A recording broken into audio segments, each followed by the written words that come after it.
So there's a great deal of pressure in Washington on the White House and on the Congress to participate in or sign off on an attack, an aerial bombardment of the Iran nuclear sites, however many there actually are, one of which, as you said, is directly across from you. So you think about this a lot.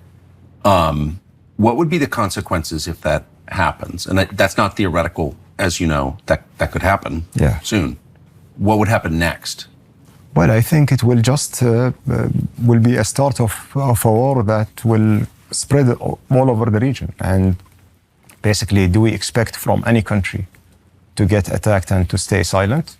There will be a reaction. Those reactions and retaliations, where it's going to be? Are they going to reach thousands of miles away? They are going to be in the region.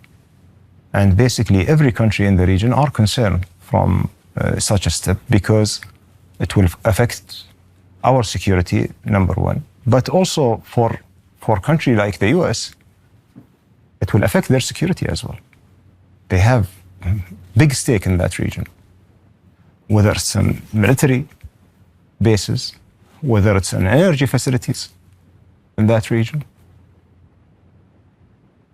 economic interest. Forget about everything, educational facilities. Mm-hmm.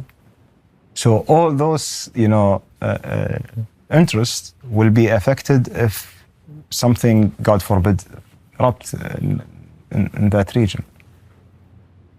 Look,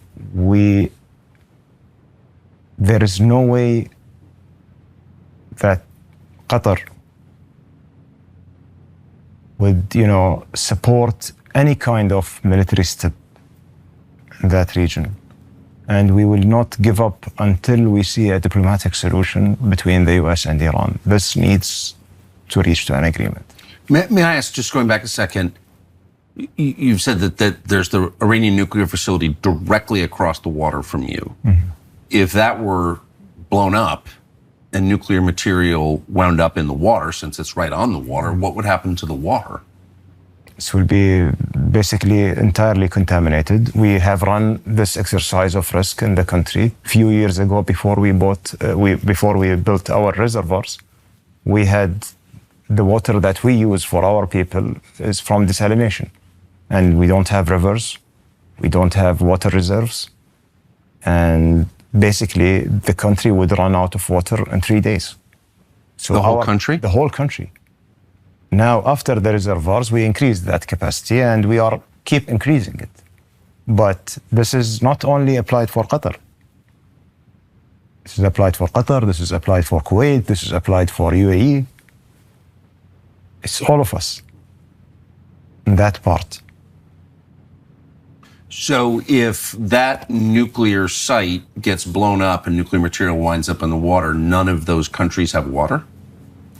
No water, no fish, no, nothing. It has no life. Oh, so that would be a history-changing environmental catastrophe. It is an environmental catastrophe.